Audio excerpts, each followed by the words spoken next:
Calling to order the Municipality of Monroeville's regular council meeting for April 9th, 2024.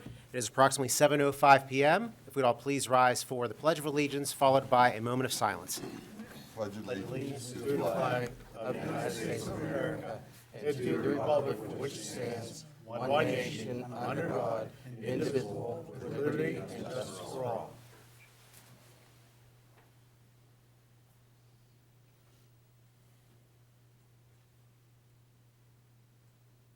You may be seated. Can I have a roll call, please? Mayor Griesau? Here. Mr. Hizzy? Here. Mr. Poach? Here. Mr. Stevenson? Here. Mr. Crut? Mr. Adams? Here. Mr. Williams? Here. Mr. Biondo? Here. Mr. Graziani? Here. Mr. Ratcher? Here. Ms. Rock? Here. Mr. Hugus? Here. Mr. Sedlak? Here. Mr. Weldon? Here. This one, and Dennis is going to do it. Welcome. This is our regular council meeting. Mr. Crut is under the weather. He sends his apologies. And we're going to start this evening's meeting with a presentation from the Monroeville Foundation, President Ernie Groover. Just to give us an update on all the events that the Monroeville Foundation has coming up here. Ernie, where's your beard? You should, Welcome, Ernie. Spring. Thank you. Good evening, everyone. Good evening, Ernie. Council members, I appreciate you having me this evening. For those of you who don't know me, my name is Ernie Groover. I'm president of the Monroeville Foundation. And first, I want to thank each and every one of you for allowing us to do what we do. Our mission, our goal is to support the community and projects here in the community. And over the past year, we've had successfully supported multiple projects and organizations in the Monroeville area, including the local food banks, Boy Scouts, botanical gardens, and even temporary clothes for people at local hospitals. So we've been doing a lot and many more that we get requests for. Today, I want to share with you our 2024 schedule of events. Our organization has morphed into not only helping the community with financial assistance, but also with events that bring people and businesses together. Our first event is Saturday, June 8th, and it's the Monroeville Community Day. I think we've been doing this now for about 5 years, and it's become a very huge event. Allegheny Health Network, Highmark, will be there providing health, wellness, screening and things of that nature. We'll start the day with a 5K race and walk. So we're promoting healthy living. We will also have, in addition to all the businesses and community activities, we will also have a car cruise. Last year was the first year we added a car cruise, and it was phenomenal, the amount of attendance that we received. I invite each of the council members, if you would like to come out and meet your constituents, to come out. And if you need a space, we can provide you a space to meet your constituents and meet with the community.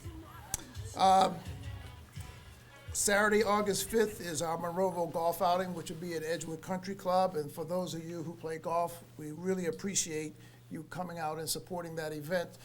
The golf outing has turned into one of the major events for us to create funding so that we can give money away. Literally, all the money that we receive, we give back to the community. So the golf outing is a major support for that. Saturday, August 31st is the Monroeville Jazz Festival. And I like to tell people that we literally sell out the Community Park West. There's literally nowhere left to park. This year, on a shoestring budget, we have a phenomenal lineup. We've gone from 4 artists to 5. We're going to start at 12 p.m. and we'll end by 8 p.m. It's going to be a fantastic day. Hopefully the weather holds out for us. But come out, enjoy some great music and fun in the park. The last thing on our list is Sunday, October 20th is the Great Pumpkin Race. It's at Halloween time, and people dress up in different costumes and so on and so forth. It's really a great activity to bring people together. And again, once again, we want to promote people being healthy in the community. As you can see, we have a very aggressive schedule for this year. And we need not only your support, but the support of the businesses that you may come into that you interact with on a daily basis. So I encourage you to encourage local businesses to participate. I can tell you that the vendors who have signed up so far, we have a great clip of vendors who are participating with us so far. So, but we need more. We need major sponsors to support the things that we do. I am always looking to meet and integrate with local businesses and get their visibility and to bring the community together. So hopefully in the next month, well, I want to say starting in May, you'll start seeing signs around the community to promote the Monroeville Community Day, Jazz Festival, and so on and so forth. Any questions for me? I'm sorry, what time was Community Day start on the 8th, please? The 5K race starts at 9 o'clock. The Community Day starts at 10 o'clock, and it's over at 4. Got it, thank you. He's got to be there for the race. I do the walk, I walked with the last couple Come of out and walk. I walked actually last year. don't walk at the race or run, but all the running I do that day, That's I enough. actually You're could lose good. a couple pounds, so. You're doing more than a 5K. That's for sure. You're good that day, Aaron. Well, No. Ernie, thank you so much, as always. We appreciate everything you do and what the foundation does for the community. Thank you, I appreciate you. All right, thank you. Ladies and gentlemen, I'm going to open the floor for public comment. This would be on proposed agenda items only. So if anyone would like to address council on any of the agenda items, there will also be another public comment period at the end of this same meeting. But this period is just for agenda items. Seeing none, we're going to close the comment period. And council, I'm going to move the agenda around a little bit. Going over to our motions, we have our first motion that we'll consider this evening is a motion to ratify and approve the updated bylaws and rules and regulations of the Monroeville Senior Citizens Center. The director of the Senior Center is here this evening, Tara, with members of Senior Council, so they wanted to say a few words about the item.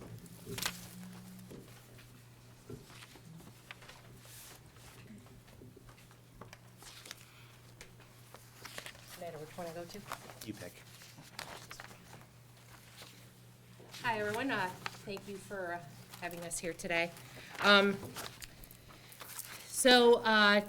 June will mark the 44th year for the Senior Center. So hence why we're up here talking to you about updating our bylaws and our rules and regulations.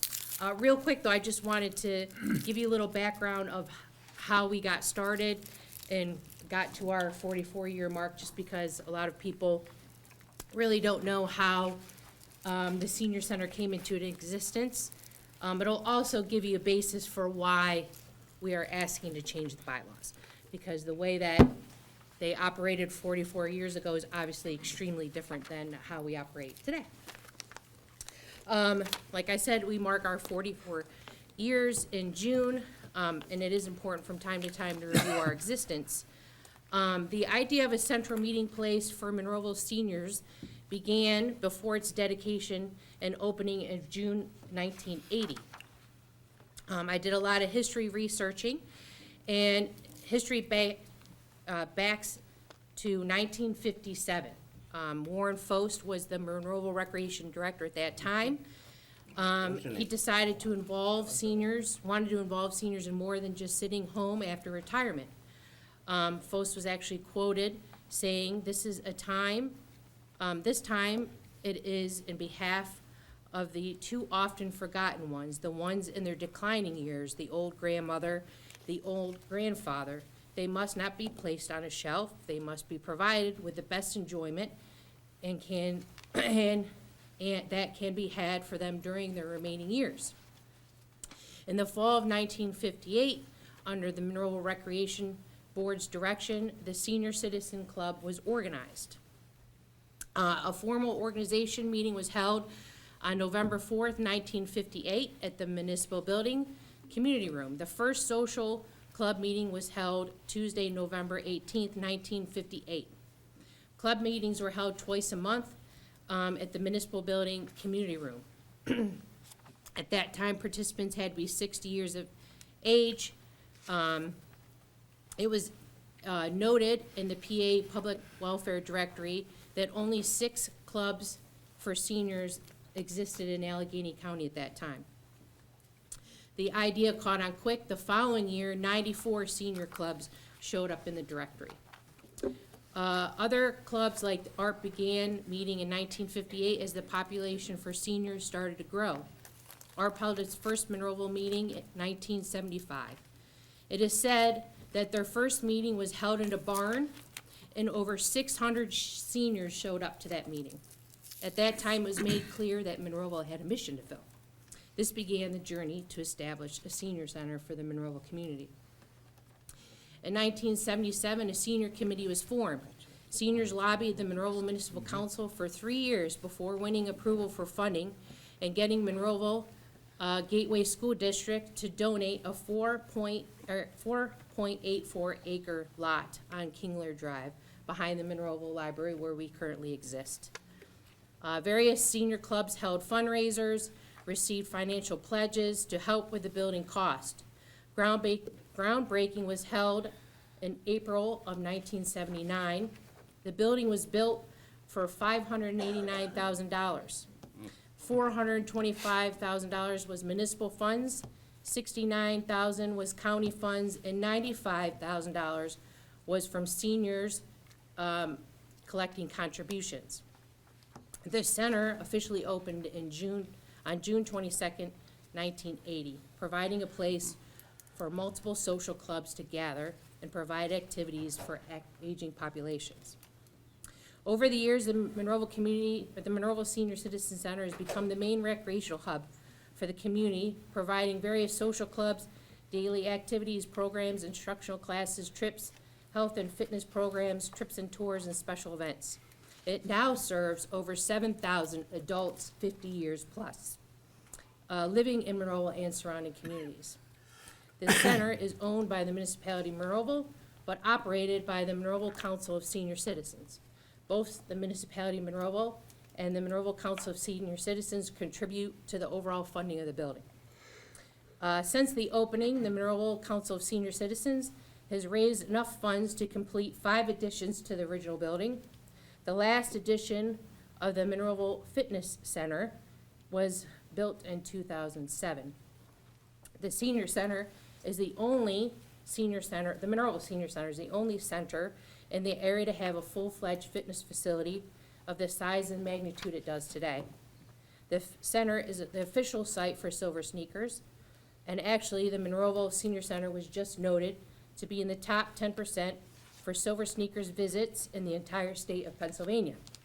This includes public and private facilities throughout the Commonwealth, such as the YMCA, Planet Fitness, and LA Fitness. So we're extremely proud of that. So the bylaws were made before the opening of the senior center in 1979. And the way that it was run back then was by the social clubs. There were 5 at that time. There was a director who at that time was just a figure there to be the secretary for the senior council, to open and close the doors and make sure the daily operations were okay. Now there's the senior council who does help the Monroeville Senior Center staff, which is myself, fitness coordinator, program coordinator, part-time receptionist, and a custodian.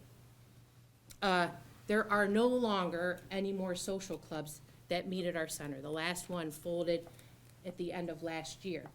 So with the bylaws being strictly written that the senior council was formed of social club members, we had to kind of rework how we did things. Although we'd kind of been running it that way for a while and knew we kind of had to update the bylaws, that just kind of formulated things when the last club folded. So the bylaws are now updated to reflect the staff that now is a part of the daily operation and programming of the center, with who is also assisted by senior council. Obviously, too, the rules and regulations are extremely different. We never would have thought we would have a full-fledged fitness facility at our senior center and a line out the door every morning with 20-plus seniors trying to get in. So hence, we have also special activities that have 200-plus people at it. multiple times a month. So our rules and regulations obviously had to change to adapt to that. So with the help of, we had Bob Williams last year as our liaison, and Mike Adams is our liaison now. Tim Little was definitely very active in helping us with our bylaws. Alex has also helped us in the past couple months with suggestions on how to update things, but we finally had a final draft, and it was approved by senior council at our last meeting in February. So, if you have any questions, I'd be happy to answer them for you. Council, any questions? Okay, Very good. thank you. Great job, Tara. We know you do a great job over I don't know if there. anybody on senior And your council wants to staff. say anything, or they probably leaving it all up to me. And our senior council members, they're very dedicated to the center as well, and do a lot of volunteering, and, they do a lot at the center with very small staff and very dedicated volunteers. So, council, we're already talking about this motion. That's the first motion this evening, a motion ratifying and approving the updated bylaws and rules and regulations of the Monroeville Senior Citizen Center. Is there a motion to approve this So item? moved. So moved. Second. We have a motion second to approve. Any questions or further comments? Hearing none, there's a motion and a second to approve this item. Roll call, please. Mr. Hizzy? Aye. Mr. Poach? Aye. Mr. Stevenson? Aye. Mr. Adams? Aye. Mr. Williams? Aye. Mr. Biondo? Aye. The ayes have it. Now we're going to move back to the front of the agenda, that I have an executive session announcement. The council conducted an executive session last Tuesday, April 2nd, and tonight, April 9th, from 6:15 to approximately 7 p.m. for personnel and litigation reasons. Council legislative action, if any, shall be taken at tonight's April 9th council meeting. Council, the minutes to consider this evening are from the Citizens' Night meeting of March 5th, 2024, the council agenda-setting meeting of March 5th, 2024, and the regular council meeting of March 12th, 2024. Make a motion to approve all three. So I do think we were going to strike the comments No. of Mr. Peter Friedrich from the thought we did. March 5th minutes. Yeah, I March believe 5th, we agenda all setting. agreed on that, and I believe that is already Right. how these minutes are in front of us. I thought so. And Mr. Stevenson, so that's what your impression was as well? That's what Yes. that's what your motion to approve is? Yes, sir. Yes. With that change. And the main thing we'll say about that is that we had an individual that got up and spoke who is a non-resident. And this is not the forum for non-residents to speak. This is Monroeville residents and taxpayers. And certainly, we also, someone that gets up even more so to make broad accusations, to unfairly disparage, members of our community, our Hindu community, which we are very proud of here in Monroeville, that we very much support our Hindu community. We are striking those minutes, or from those comments from the record, and I fully support that. Any other questions or comments about the minutes this evening, council? Nope. Very good. So there is a motion, a second, to approve the minutes as, Who seconded it? I'll second it. Okay. yep, motion, second, to approve as per the edit. Roll call, please. Mr. Biondo? Aye. Mr. Williams? Aye. Mr. Adams? Aye. Mr. Stevenson? Aye. Mr. Poach? Aye. Mr. Hizzy? Aye. The ayes have it. Reports of the Tax Collections Council. Is there a motion to approve? Make a motion to approve. Second. We have a motion and a second to approve. Any questions or comments? Hearing none, roll call, please. Mr. Hizzy? Aye. Mr. Poach? Aye. Mr. Stevenson? Aye. Mr. Adams? Aye. Mr. Williams? Aye. Mr. Biondo? Aye. The ayes have it. List of bills and budget transfers. Motion Council. to approve. Second. There is a motion and a second to approve. Questions or comments? Hearing none, roll call, please. Mr. Biondo? Aye. Mr. Williams? Aye. Mr. Adams? Aye. Mr. Stevenson? Aye.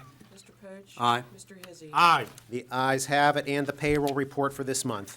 Motion to approve. Second. Motion and second to approve. Questions or comments? Hearing none, roll call, please. Mr. Hizzy? Aye. Mr. Poach? Aye. Mr. Stevenson? Aye. Mr. Adams? Aye. Mr. Williams? Aye. Mr. Biondo? Aye. The ayes have it. Council vacancies on boards, commissions, and authorities for this month. Mr. Biondo, anything? Yeah, I will move to appoint Susan Moser Sakurchak to the Finance Authority. I second. That's a motion, a second to appoint. All in favor? Aye. Opposed? The ayes have it. Nothing else. Very good. Mr. Williams? I have nothing tonight. Mr. Adams? Nothing, Mayor. Mr. Stevenson? 0. Thank you. Mr. Poach? Regrettably, none. Nothing. All right. Very good. Moving on to the agenda, bids and proposals, the 2024 commodity bids. Mr. Graziani, please. Well, they're in your packet. These bids have been accompanied with a memo that was given in the packet last month. We had various commodities. Mr. Hugus prepared the memo. They include stone, pipe, asphalt, cold patch. Not sure what the other ones are. I don't have them all in front of me, but I think if we can approve Staff is good with all of them, correct? Yes, all sir. the ones as recommended, that would be good. Very good. Make a motion to approve. Second. Motion and a second to approve. Questions or comments, please? Yeah, I seem to remember that we got into trouble with the auditors over the fact that we did a blanket approval. Okay. I know there's a lot of stuff to approve here, but, So I can read them. okay. So, Let's just do that to stay out of trouble with the auditors. of course, the first was for crack sealant. We had one bidder, and the recommendation is, let me get to the tab so I can do that quickly. We gotta do every one of them, you're saying? That's what. Well, Bob was- they're highlighted on the memo, so you can probably go through them pretty quickly. I just want to make sure I've got it right, because you want to hear the amount, don't you? I would imagine. So it's Craftco Road Saver and Craftco D-Tac Part Sealmaster Tack, and together the combination price for the one bid is $25,164. Make a motion to approve. Second. And that's how you would like, we should do it Yes, individually? yeah. Individually? Yeah, every one of you. Every- There is a motion, a second to approve. All in favor? Aye. Opposed? The ayes have it. Okay, the next is Bituminous Paving Materials, and we had one bidder as well. And the recommendation is for items 1, 2, 3 to Tresco Paving, and the total price for those comes out to, again, 1, 2, 3 would be $22,500 for 1, 2, this is the 19 millimeter binder, and it's $23,700. And then finally, for the 9.5 millimeter wearing is $168,000. Motion to approve. Second. Motion second to approve. All in favor? Aye. Opposed? The ayes have it. The next is for cold patch. Again, this would be to Russell Standard. And the cold patch is for $9,650 for the premium. And the second would be items 4, and then item 5 would be also for $9,650. Motion to approve. Second. Motion and second to approve. All in favor? Aye. Opposed? The ayes have it. Next is guide rail, and the recommendation is to award items 1 through 21, the Chemung Supply Company, as in the proposal. And again, they were the only bidder, so if you look through that, items, those are on 2 pages, and I won't read them all, but the total price for items 1 through 11 was $241,560, and the total price for items 12 through 21 was $38,690. Motion to approve. Second. Motion and second to approve. All in favor? Aye. Opposed? The ayes have it. Okay, next we have concrete products, and this is the recommendation awards items 1 through 18 to Culverts, Inc., and that would be for a total price of $111,850. Make a motion to approve. Second. Motion second to approve. All in favor? Aye. Opposed? The ayes have it. Next is for item 5, this is sign materials. As you know, we have a shop that finishes the signs, so we just get the blanks, and those will be completed by our staff. And so there's 2 recommendations here. One is to award items 12, 14, 16, 18, and 24 through 27 to Vulcan Signs. And then the second is to award items 1 through 11, 13, 15, 17, 19 through 23, 28 through 30 to Osborne Associates. So the Vulcan sign price, just make sure I get those right. It's fourth will total them. Yeah, so that's a little bit trickier because the per unit and the numbers, and maybe you see We it. can do that per the spreadsheet. Yeah, You can't add that up in your head, Alex. I don't think we have a total on Make that a motion easily. to approve. For the spreadsheet. As stated, I'm taking my correct. shoes and Yes. socks Motion off is second over to here. approve. All in favor? Aye. Opposed? The ayes have it. And all these items, either it's the lowest bidder, but also too, if there's only one bidder, staff has the ability to reject that bid. So staff reviews this, and if they're comfortable with the price tag and what we're getting, what we're paying for these supplies, we'll go with that recommendation. Next is item 5B, which of course you can't post your signs if you don't have signed posts. And these are the recommendations toward items 31 through 34 per the spreadsheet attached to the memo prepared by Mr. Hugus to Vulcan Signs. Motion to approve. Second. All in favor? Aye. Opposed? The ayes have it. And of course, the film itself that you place onto the blanks, and this is to be recommended to be awarded to Osborne Associates. These would be items 35 through 41. Motion to approve. Second. Motion second to approve. All in favor? Aye. Opposed? Ayes have it. High-intensity sheeting would be recommended to Well, it's got award me all 42 through 44 as well to Osborne Associates. Motion to approve. Second. Motion and a second to approve. All in favor? Aye. Opposed? The ayes have it. Lastly, item E, under 5, sign material, this would be for the diamond grade sheeting, and this is just for item 47, Oh, yellow and green. recommended to Osborne Associates. That's right. Motion to approve. Second.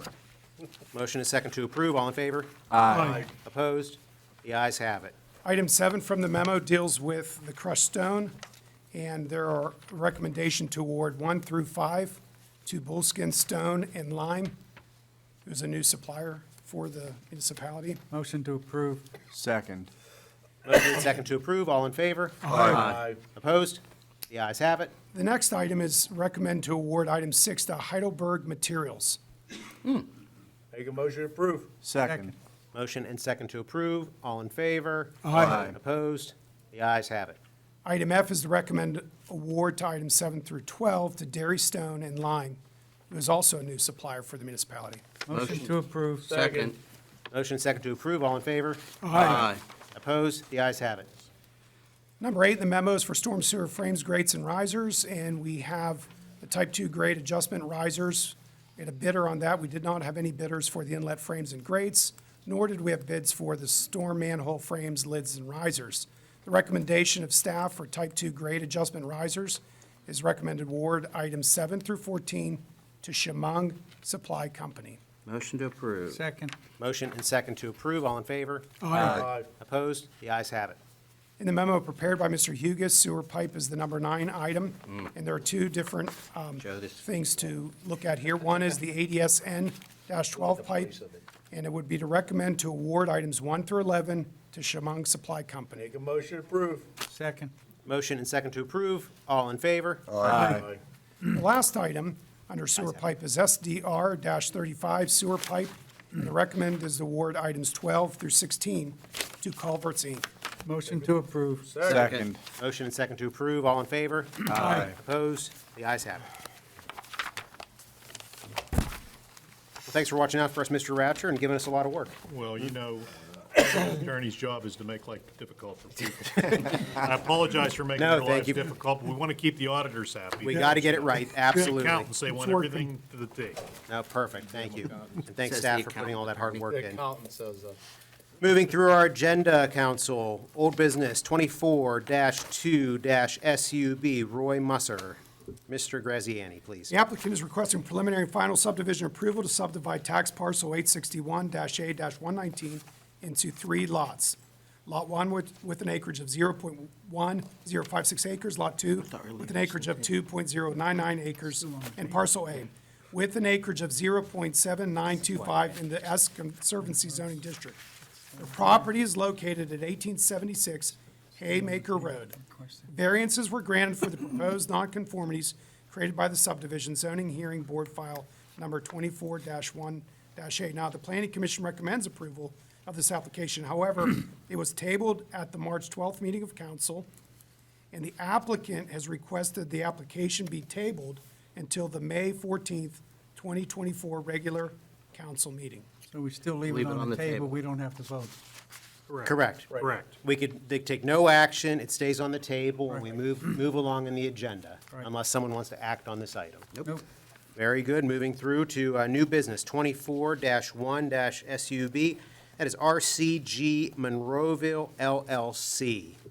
Applicant is requesting preliminary and final subdivision approval to subdivide tax parcel 638-R-64 into two lots. Lot 1 with an acreage of 0.677 acres, and Lot 2 with an acreage of 13.24 acres in the Boulevard Mixed-Use Zoning District. The property is located at 3767 William Penn Highway, the Jared Jewelers business property.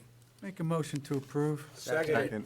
Motion and second to I got a approve. question. Yep, any questions or Yeah, comments? Mr. I got a Williams? question. .677 acres, is that big enough to build? I know our ordinance says 7,500 square feet. Is this enough square feet to build on? Yes. There's a building on it. Oh, there is one on it It's already? Jared Joel. Jared. Oh, it's the existing It's just Jared taking it out Jewelers. of Oh, Holiday okay, Plaza. okay, thank you. Very good. And very briefly, just on that note, my name is Brendan O'Donnell. I represent RCG Monroeville LLC. I have two copies of the plan right here. The Lot 1, which is the Jared Jeweler, is actually winding up at .774 acres. So a slight difference than what is in the agenda, with the balance, the Lot 2, the remaining shopping center being 13.14. So I just wanted to make that clarification for the record. Okay, thank you. Was it an error of recording on our end, or did something change in the plans? I believe the prior iteration of the plans last time indicated the .774 as well.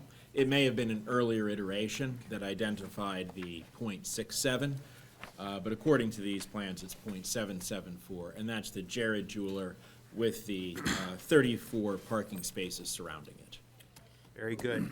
And we did discuss this at last Tuesday's April 2nd agenda-setting meeting. So we'll change those numbers in this. We do have a motion second to approve. I missed who made the motion. I did. So certainly, we have Mr. to amend it? Stevenson, you're okay with the change in the math there Yes. as your motion? They're de minimis changes. We can just We can just change it, proceed no with the problem. motion, yeah. Very good. Any further questions or comments, council? We have a motion, a second to approve. Roll call, please. Mr. Hizzy. Aye. Mr. Coach. Aye. Mr. Stevenson. Aye. Mr. Adams. Aye. Mr. Williams. Aye. Mr. Biondo. Aye. The ayes have it. Good luck with your project. Thank you. Council, moving over to our next item, 24-1-ST, Chick-fil-A. Applicant is requesting site plan approval to reconfigure the existing parking lot and travel lanes and install an underground stormwater detention tank. The property is located at 4040 William Penn Highway, known as tax parcel ID 743-M-275 in the Boulevard Mixed Use Zoning District. The Planning Commission recommends approval of this application. Motion to approve. Second. Motion and a second to approve. Any questions or comments? Fix the traffic. Exactly. This is to fix the traffic. They have I think, a pretty creative plan to improve things there at the site and improve the stormwater management at the site. I think it's a good thing for the Miracle Mile and for Monroeville. Any other questions or comments? We have a motion and a second to approve. Roll call, please. Mr. Biondo. Aye. Mr. Williams. Aye. Mr. Adams. Aye. Mr. Stevenson. Aye. Mr. Poach. Aye. Mr. Hizzy. Aye. The ayes have it. Council, moving over to our motions. You already approved number one, so we're going to move down to the second motion. Mr. Graziani. A motion authorized to advertise an ordinance to amend ordinance 1435 to exempt non-union administrative employees from the requirement that they establish and maintain domicile in the municipality throughout the term of their employment with the municipality. Motion to approve. Second. Motion and a second to approve. Questions or comments? Hearing none, roll call, please. Mr. Hizzy. Aye. Mr. Poach. Aye. Mr. Stevenson. Aye. Mr. Adams. Aye. Mr. Williams. Aye. Mr. Biondo. Aye. The ayes have it. Next item. Motion to engage the services of Cohen Law Group through the Turtle Creek Valley Council of Governments to assist in a franchise fee audit and cable franchise renewal negotiations with Verizon Pennsylvania, Inc. Motion to approve. Second. Motion and a second to approve. Questions or comments? Hearing none, roll call, please. Mr. Biondo. Aye. Mr. Williams. Aye. Mr. Adams. Aye. Mr. Stevenson. Aye. Mr. Poach. Aye. Mr. Hizzy. Aye. The ayes have it. Moving to our resolutions, one for this evening, council. Resolution exonerating the real estate tax collector from the collection of uncollected taxes for the year 2023. Motion. Motion to approve. Second. Motion and a second to approve. Questions or comments? And all this doesn't eradicate or wipe these taxes. All it does, it moves these items to our delinquent tax collector. So we're still going to pursue these items. Questions or comments? Roll call, please. We have a motion, a second to approve. Mr. Hizzy. Aye. Mr. Poach. Aye. Mr. Stevenson. Aye. Mr. Adams. Aye. Mr. Williams. Aye. Mr. Biondo. Aye. The ayes have it. Ordinances this evening, council, we have one to consider. Mr. Ratcher, please. An ordinance of the Municipality of Monroeville, Allegheny County, Pennsylvania, accepting Scarlet View Court. Motion to accept it. Second. Motion second to approve or accept? Approve. and That's accept. fine, it's both. Any other questions or comments, council? Hearing none, roll call, please. Mr. Biondo. Aye. Mr. Williams. Aye. Mr. Adams. Aye. Mr. Stevenson. Aye. Mr. Poach. Aye. Mr. Hizzy. Aye. The ayes have it. Moving on to our reports of municipal staff. Mr. Ratcher, Nothing for tonight, Mayor. thank you. Mr. Graziani? Nothing further than that was included in my report. Thank you, sir. Mr. Hugus? No, sir. Ms. Rock? I'm going to go along with everybody else, nothing tonight. Keep the trend going, that's good. Thank Very good. I'm going to open the floor for public comment on any municipal item. This is for taxpayers and residents.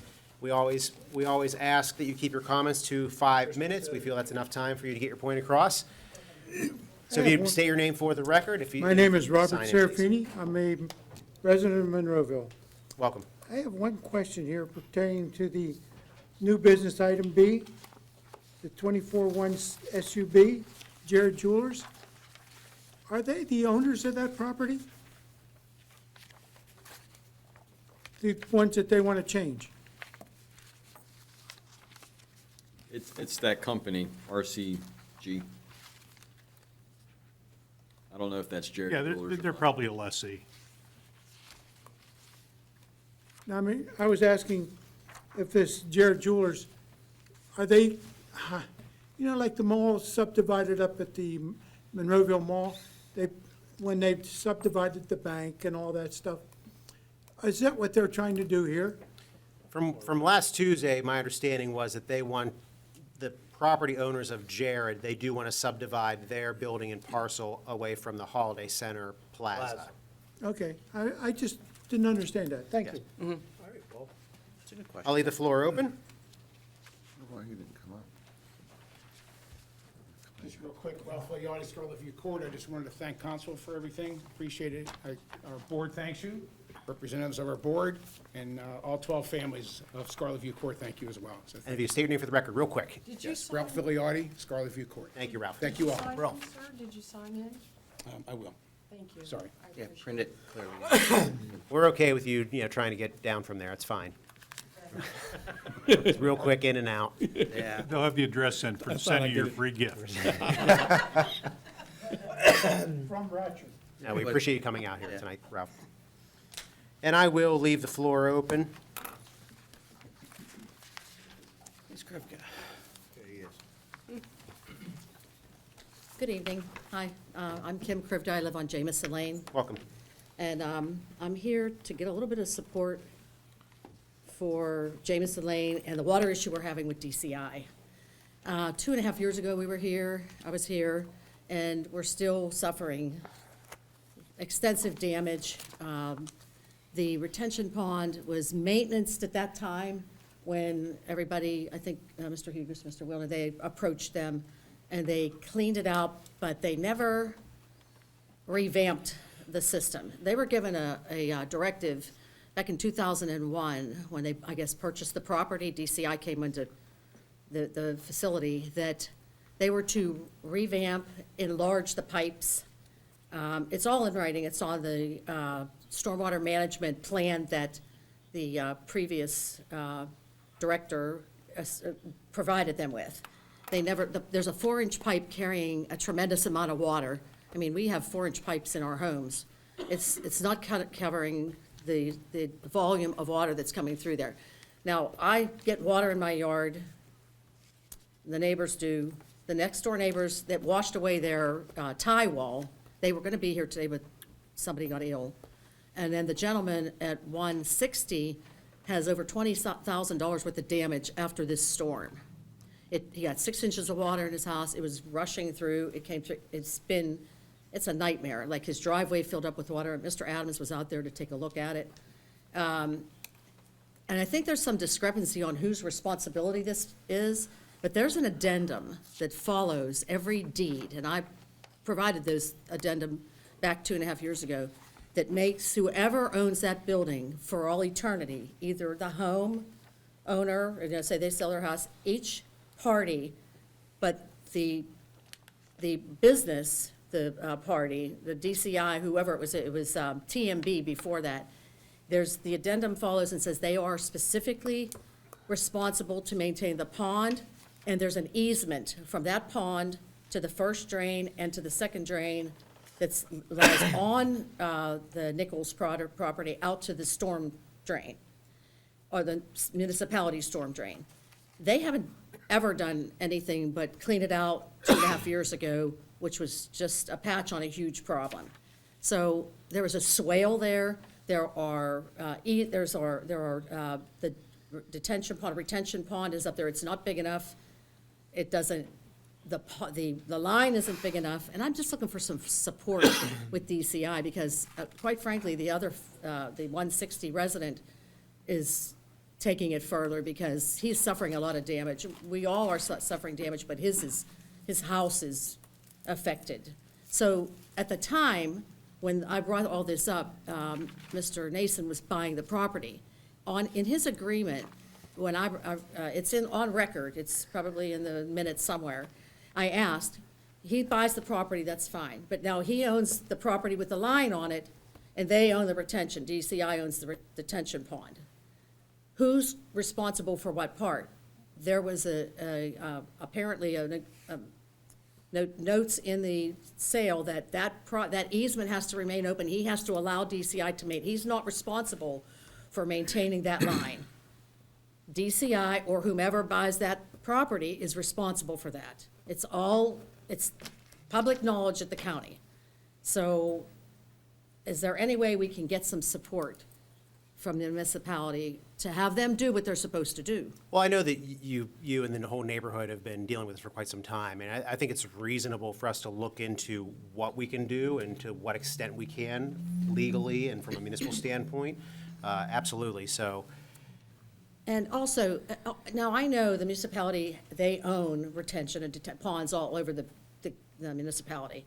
But I know the private ones are the responsibility of the owners. However, is it not the responsibility of Monroeville to inspect those ponds, and at what rate? Like, when are they supposed to inspect them? Annually, biannually, every 5 years? When do they go in and take a look to advise that owner, because they're in the dialysis business, they're not in the Right. retention. Mr. Hughes, do you have any insight on this matter? How long you got?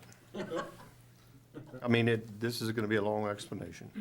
So the DCI has an approved stormwater management plan that went along with their site plan. That's what we spoke about last year. The letter that I sent to them actually was exactly 2 years ago. I reviewed it today. They have a stormwater management plan that was approved. It was in place. We sent them a letter. They made sure their facility was working as per the approved plan, which it is. The recent rain events, which caused a lot of this discussion, staff went out and inspected it again. Their stormwater management system is working as per the design. There is a catch basin in the rear properties. It was there when DCI built their system. They tied their pipe into that catch basin. It was an existing catch basin that shows very clearly on their plan an existing catch basin. We have no record of who put that catch basin in. It's not part of DCI's design. They did not put it in, they tied into it. But there's also 3 to 4 other private storm lines that go into that system. So it's not just DCI, it's several others.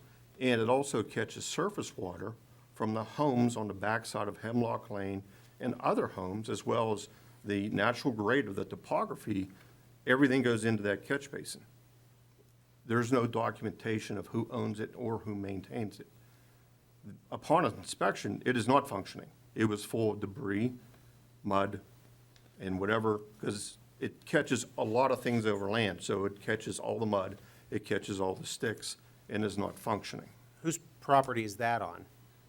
That's a debate also. It either could be 160 Jameson Lane, or it could be Mr. Nason's. It's, without being surveys and putting a survey in place, I just don't know the answer to that. But that's within the right-of-way that But it's, DCI owns. it's in the easement of. Easement. To where the pipe from DCI comes from. But during the rain event, the engineering inspector was on site and watched the DCI system. It was functioning as per their design. He's seen the water flowing out. There's a restrictor plate that holds the water back into DCI's pond as it's designed to. It's the function of this private catch basin is the problem. And it needs to be cleaned, and there's really nobody taking ownership of that. Now, I mean, did how do try- we find out who? Well, again, I wrote another letter to DCI following all the information. It was a certified letter that went to them and said, you have to make sure that your system is clean. I am sure if I was DCI, I'd be saying, well, what about all these other people that tie into it? I'm not just the only one. There's a lot of other private entities that come into it. Are you talking at the toe of the hill? No, They're the tied- top of the hill. The catch basin at the top of that hill is the one that catches a lot of water. The surface water. Surface water and private pipes. So that catch basin, the unknown, whoever put it in, Yes. catch basin, Right. we could survey and figure out who owns it, and then if so, then mandate that owner to fix it? In theory, yes, it's on their property, but again, a lot of people use it. There are a lot of people's stormwater go to it, whether it's via a pipe or via surface water. Mrs. Crib's water goes to there via surface water. The people on Hemlock Lane, their downspouts from the rear of their home, surface water to that catch basin, probably 6 homes. Just natural topography goes to that catch basin. And again, it's a very undocumented system. It's, they're small pipes, therefore they get clogged up very easily. The home was built in 1967. Pulled the original building permit today to see if there was anything on the survey. Nothing on the survey. So Paul, here's a really crazy hypothetical. So now it gets surveyed and it's determined to be on property A, okay? This is the person that's the owner. Can they, since there wasn't any agreement between them and the property owners for easements through there, can they deny people to use it? I mean, it's just going to compound the problem. Sure, understood. I mean. But legally, could they? I mean, obviously not surface water, but I obviously mean, know they, that But legally, originally, that was DCI's or whoever owned that property until it was subdivided 2 years ago. The catch basin. Well, that whole property, where all the swells were and everything coming off Hemlock, was part of DCI's before it was subdivided and purchased by a private owner. It's, on the previous deeds, going back, and the municipality actually owned that property, it was, I don't know, gifted to them or whatever, they were supposed to put a fire station in there for that community, for Colonial Village back there. And they guess they decided not to, and then they decided to sell it off. There were 3 other owners. TMB, there was one before that, but on each one of the deeds, it states that they are to maintain, so it was there, I don't know when it was put in exactly, but it's there to maintain the lines and keep them clean, and they're supposed to service them on a regular basis. I mean, it's on the deeds, it's in the addendum. The addendum rides with every single deed all the way through. so the unknown catch basin we're talking about. Yes. So if it's maintained, would it function properly, or is it still not? What it has for the last 2 years. But It's then still an been made for the last inadequate 2. pipe. It's only a 6-inch pipe coming from that inlet to the street, On as far as this- we know. On this stormwater management plan here, it states to increase the size of the lines. And this was back when Natal, is it you say? Bob Madoff was on that. This was given to DCI at the time of their purchase. To increase the size of the pipes? It says That's that the plan that was some were part of the capped stormwater off. management plan. That plan came from us. That was part of the stormwater management plan. And the recommendation of the stormwater management plan is to increase the size of the pipe? No, it's how the plan is approved is what is installed. And what you're saying is DCI's part of this is working correctly. Oh, yeah, the system that comes out of DCI, they collect a lot of water, there's no doubt about it, but they have a very large pond. The water goes in, and there's a restrictor plate on the front of the pipe that exits the pond, so the water backs up, creating a bathtub. and then lets it out at a slow rate.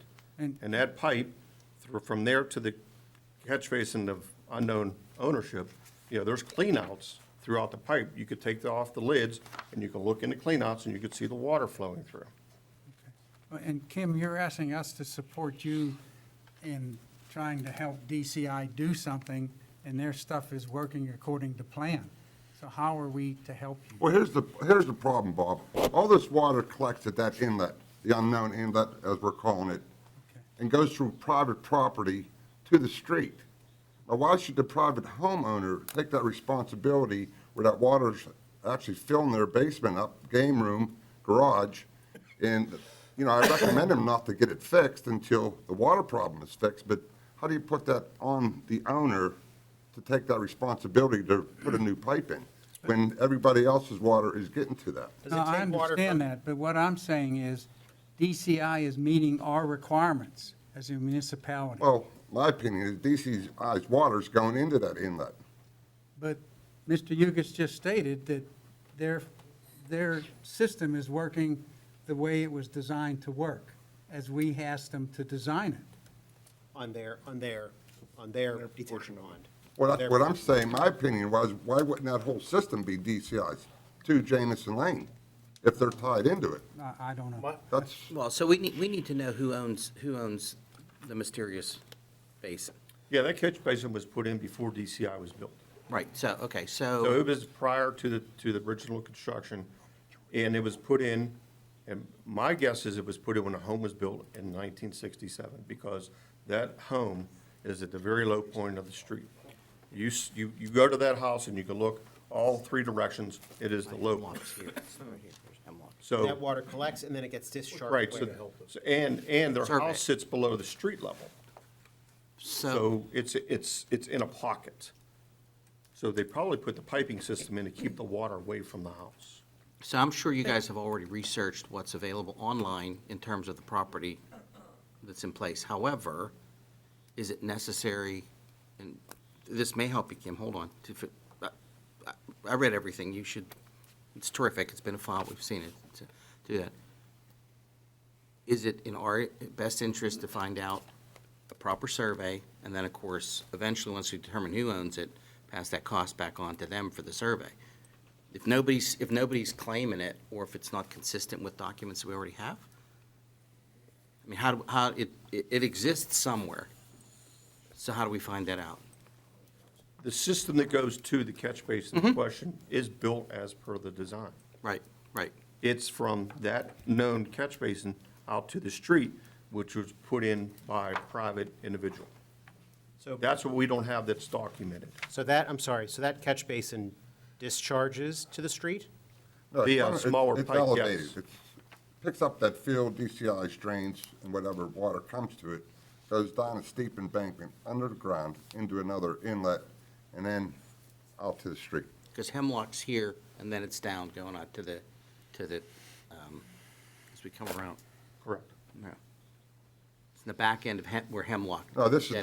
just picking up surface water from the back end of Hemlock. Okay. They're on the front side of Jamison, Uh-huh. 160. Somebody's got to own it. Well, yeah, would a, Watch what I'm saying, someone's gotta, So It's do we gonna need, be on do the we need, homeowner to- to- I said, Can we- we can need we- to survey it. yeah, is maybe to what you're getting at. Can we start with maybe getting a survey, try to figure out who owns this? Maybe is that Meantime, step going one? over and maybe cleaning it up, cleaning the pipe out real quick, make it flow, make sure there's no obstructions in it. But if we you do know, it to help wrong, the residents then from we're- being flooded. Well, we're getting into private systems, which Now is a we're- challenge, and We're on private property, Joe, you can't do Yeah. I mean, there's debris and mud in it now. If we get this rain the next 2 days or whatever, it's just gonna overflow again. I'm assuming there wasn't ever an existing homeowner association in that neighborhood, ever? So, I understand that it's probably a functioning system, but at the time that pond was put in, it was probably, Monroeville Boulevard was 2 lanes. There was less traffic, the rain, more water is pouring in. When it's now 4 lanes, so there's more water coming off that highway, coming down into that, that pond, and then to their property, because that property back there is always damp. You could walk back there and a 90-degree day with no rain for 3 weeks, and it's damp. It's been like that for years. It's not competent to hold that. And there were, besides the pond and the drain that runs from the pond to the drain that sits at the corner of my property and Mr. Nichols' property, and then the next drain, which is on his property inside his fence and out to the, there were swales put in. And Shell, I guess, when they built all that, when they originally did that, they graded the property. And it has become cluttered with debris and downed trees. And when the gentleman bought the property, he had to bulldozed over, and all the trees were it's not functional. And what that does is that swale, and there's a swale that runs up Jameson and the back from all the way up to Hemlock, it catches the surface water, the excess, but it's non-existent. So it just pours. Over the years, the swells have filled with Yeah, but debris you can see a little bit and of rock in there, vegetation but that's that's, grown I mean, there was through a it. true swale there years ago.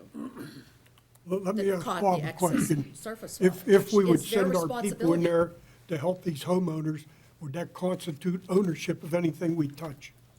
I don't think it would constitute ownership, but it starts you down a slippery path. There are literally dozens of these situations Okay. across the municipality.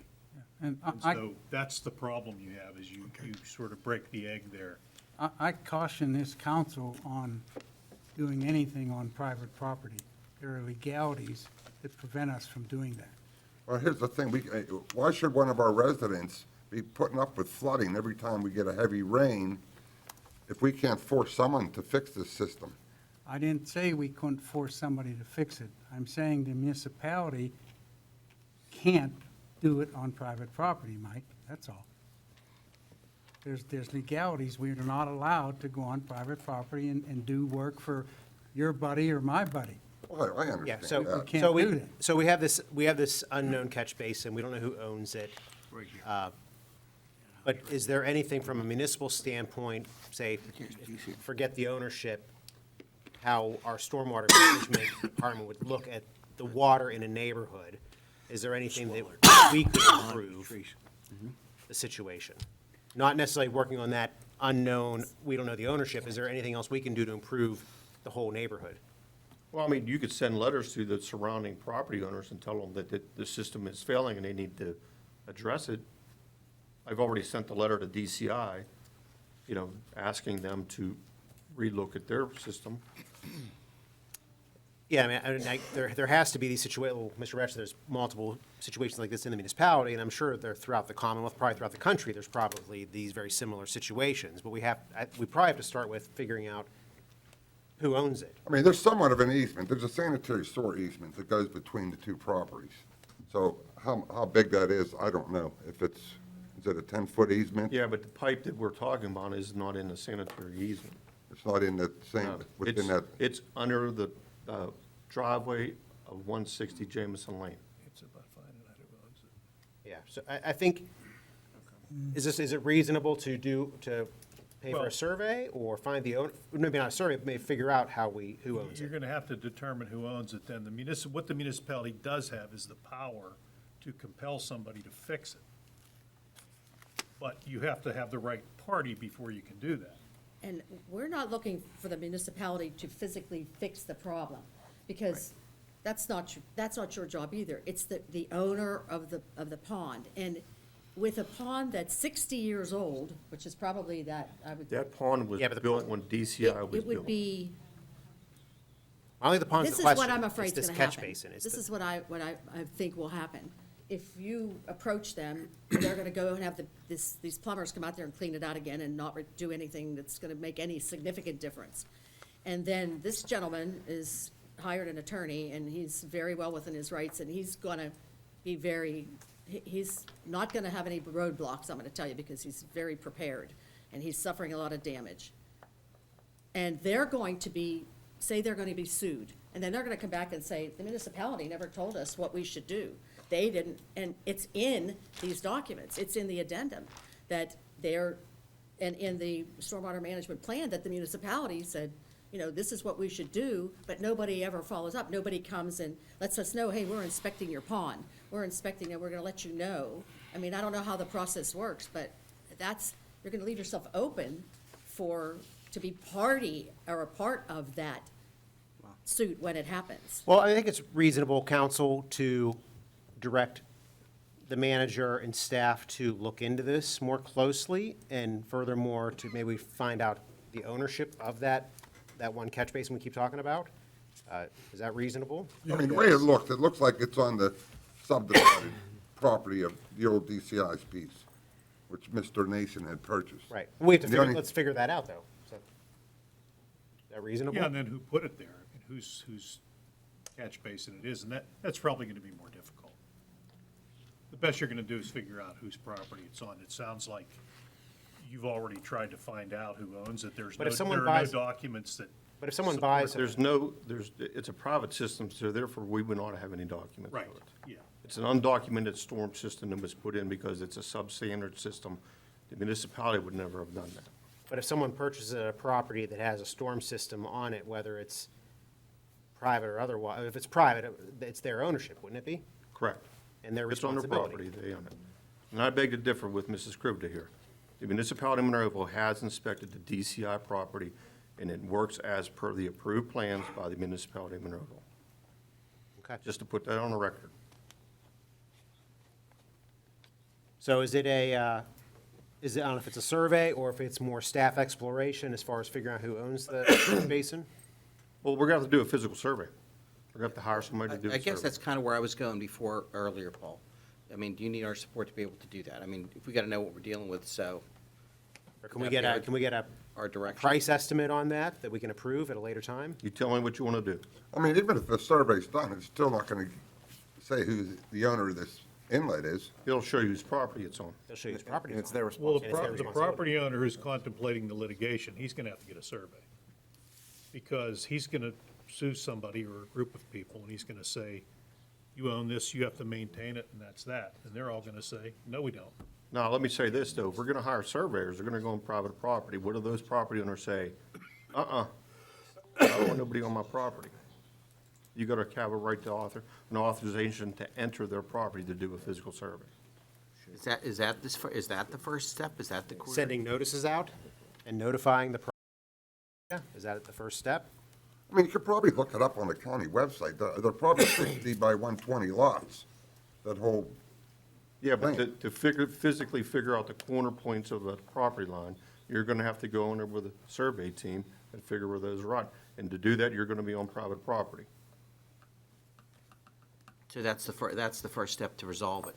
Query them, can we determine, and let us know if everybody agrees to it, then we can see if we proceed. If somebody, to Bob's point, says no, or what you said earlier. You tell me what you want to do, I'll get it done. And if somebody thinks that storm system is on their property, they're definitely not going to allow surveyors on it.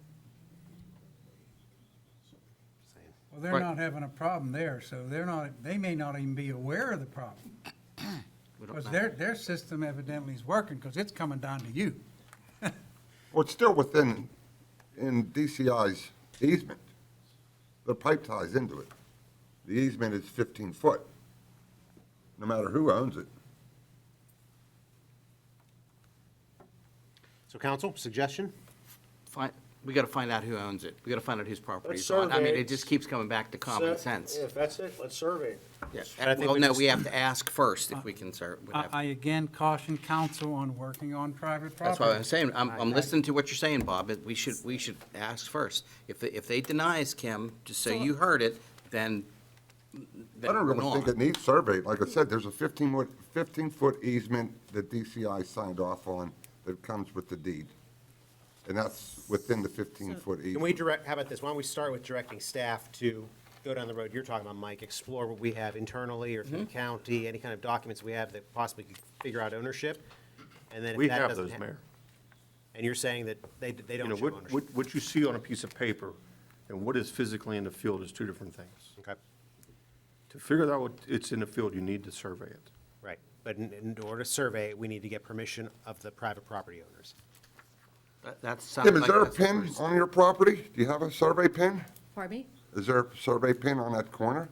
A survey for, A pin. You know, a lot of people hammer in metal rebar or axles or whatever to They, mark their, you mean to say whose property that is? Yes. yeah, where your property. On Well- your property. On my property? No. I mean, my property, I have my property surveyed. You're So I mean, talking do you about- have pins? Do I have what, pins? Yeah, Yes. pins in the ground. Yes, the property is, my property isn't actually butt up against their property because that swale was in that 15 or 10-foot S conservancy there, and then when Ken bought the property, he bought all that property up to that survey line, and I have pins in my property. But the pond and the drain were the responsibility, I would think, of DCI, right? I mean, it's their, it's. We in obviously writing. can't, Kim, I mean, appreciate your it's a- This conclusion. is a legal addendum Association, that's yeah. attached to every, like, you just don't ignore them. I mean, it states what they're supposed to do. And the agreement between the Mays family, who originally owned the house, when, in 1989, when they Sure. entered into this. Kim, again, I was here for a while. You put all those documents in front of us, okay? And we can't force, like, we're not the legal body to Right, I decide that understand piece that. of it, to do that. So we need to find out where the problem is first, okay? We kind of know where the problem is. Well, I'm sorry, I misspoke on that, Mike. We kind of do know. Everybody knows where it is. We have a good conclusion what it is to, but ownership is what is in question. The So only way we part of can- it belongs to DCI, Well, and the other part of it belongs to. Again, that's gonna come from surveying too. So first step sounds like we're working towards, ask permission if we can check. You're asking us for our support. Normally, we don't go to people's private property, I wouldn't even waste the money on a survey. Well- It's not going to fix the problem. It really isn't. but then somebody, yeah, but, Who owns the retention pond? so then we can't act, then there's no. How about, what if we start with having Mr. Ratcher review the documents that Kim's referring to? And circle back on the documents, the previous deeds, maybe that'll give us some direction. Let's start with that. Next step would be, if council wants to go down finding ownership, notify the people that live in that area and ask for their permission to survey the property. And if council wants to go down that road, then pay for that to figure out ownership. And then from there, then we would have some ability to make the owner of that Compel catch people to basin. take care of it, yeah. Take care of it. I mean, here's the other thing I would tell you, just because I've been down this a few times. Yep. You're hearing already potential litigation. We go back there and start doing things. And who do you think is going to be involved in that litigation? Yeah, understood. So can we start with Mr. Ratcher's office looking at the documents that we have submitted and on file? I'm gonna look at them, but I'll tell you right now, what I see in these documents, it said so as to permit the grantee to use, maintain, construct, replace, and repair a stormwater permit. There's not a duty here. Now, that might be bad drafting, but that's what it says. And the later one, the one that goes to the dialysis clinic, says the right to construct, replace, and maintain a storm sewer. Doesn't say the obligation. So that's just another wrinkle in this whole thing, is all I'm telling you. Okay. Well, we're interested in trying to find a solution. Yeah. We don't have that solution for you I this just- evening. I don't see, and Paul, do you remember when they talked about the easement that's there, that gives them, and when Ken bought the property, he knows that there's that, I mean, he was in favor of that because he shouldn't be responsible for their pond. Like, one person owns the pond, the other person owns the line. If they want to do it, he could say, no, I don't want you to do it, and then, it's a battle. But that easement was, in fact, Terrett, if you go back, when Mr. Terrett presented the subdivision, he put that easement in there for that reason, am I right? Correct. It shows on the Okay. plan. And the inlet in question that was plugged up, it's a very shallow inlet. It's only 12 to 18 inches deep.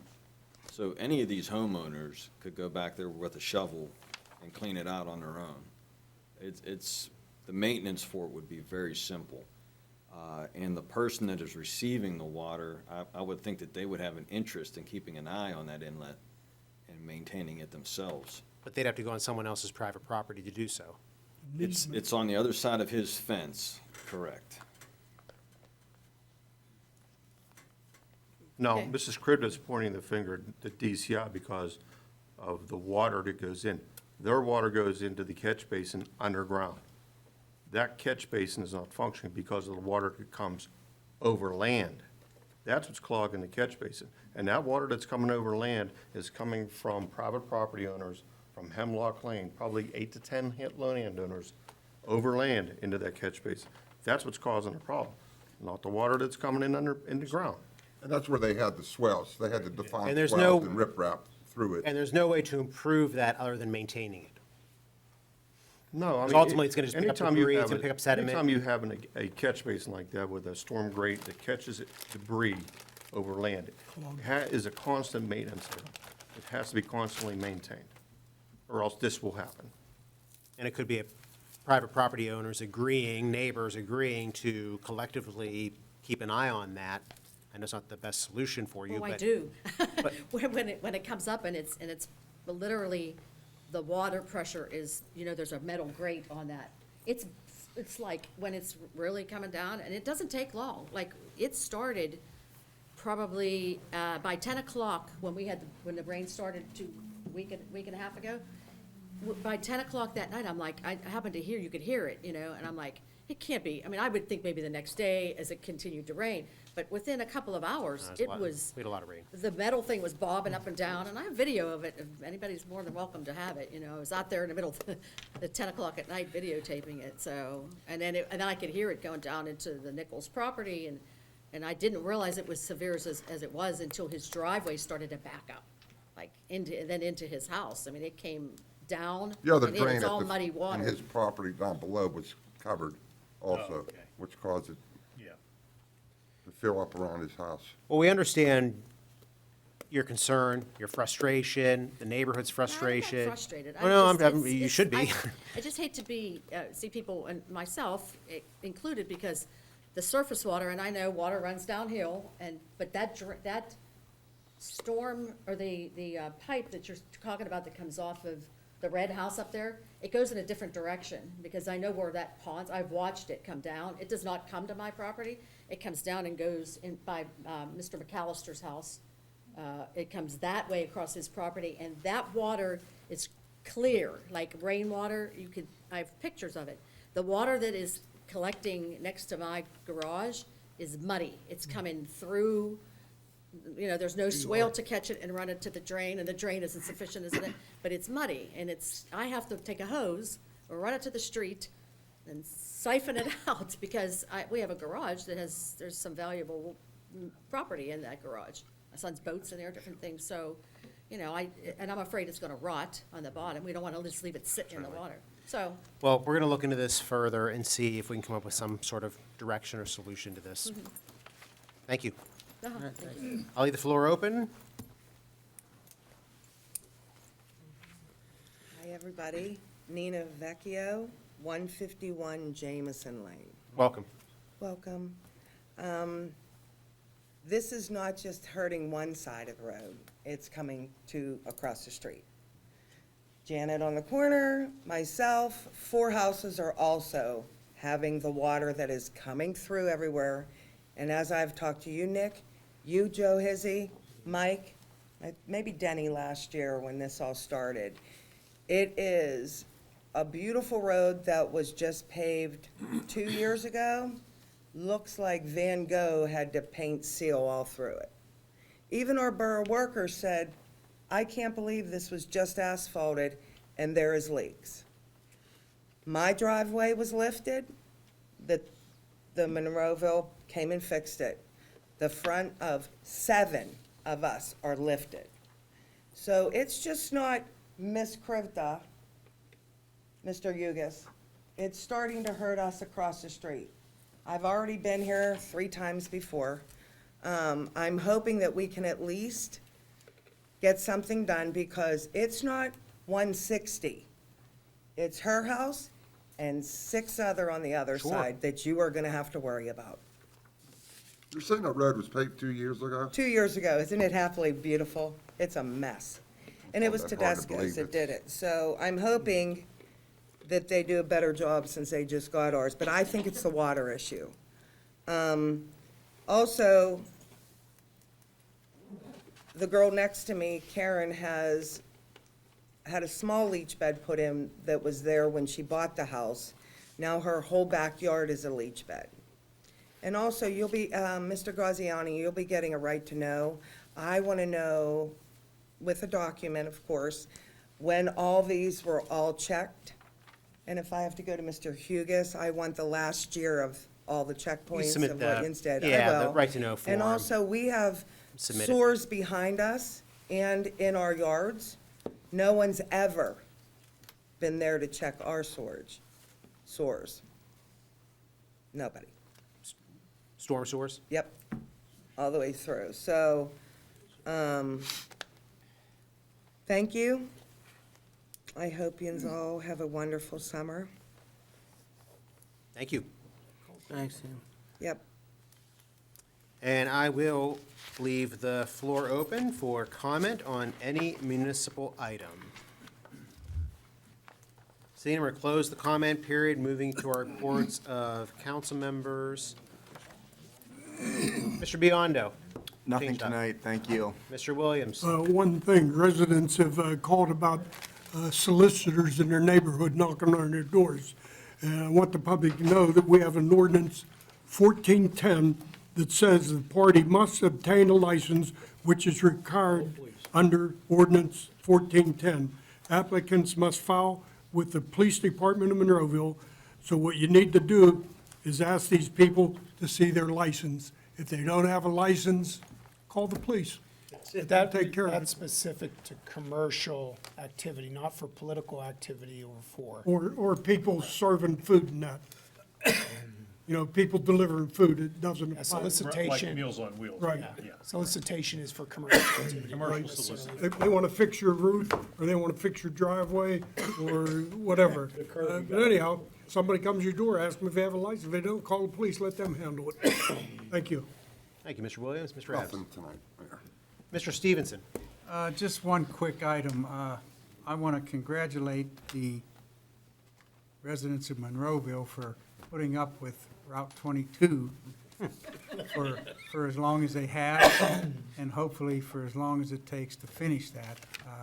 It's going to take some more time. They're way ahead of schedule, and it's going to be great when it's done. I know that doesn't help now, but it will be, and that's all I have, Mayor. Thank you, Mr. Stevenson. Mr. Poach. Nothing else this evening, sir. Mr. Hizzy. Nothing.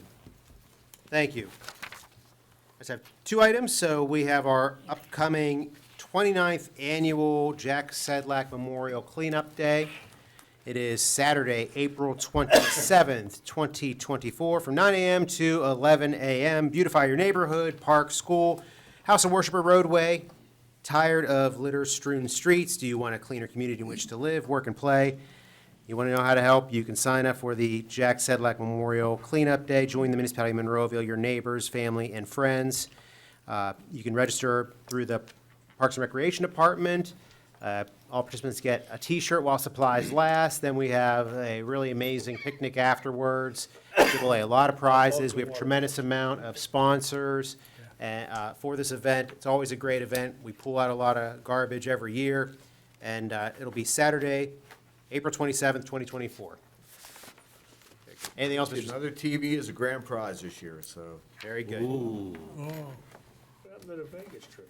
And then we also have, I just want to make it now, this Saturday, there's a fundraiser for the Monroeville Gators girls softball team. This is the first travel softball team. This is from Monroeville Baseball and Softball Association, which is a community organization. Now they've had in the past travel teams for boys baseball. Now this is their first girls softball travel team, and they are looking to do for next summer, they're raising funds for 2025 for the Myrtle Beach Fast Pitch Softball Nationals. So there is a fundraiser this Saturday. Triangle Hoagies are for sale from 11 a.m. to 2 p.m. Two different locations in Monroeville. You can just drive on up. The girls will be there and some adults at the Monroeville Lowe's, and also at the Advanced Auto down at Haymaker Village. $9 donation for an 8-inch Italian hoagie from Triangle Hoagies. And so if you want lunch this Saturday, stop at one of those two locations and help support a great cause for these girls to get down to Myrtle Beach. And with that, I would like to seek a motion to adjourn. Motion to adjourn. Second. All in favor? Aye. Opposed? This meeting is adjourned. Thank you and good night.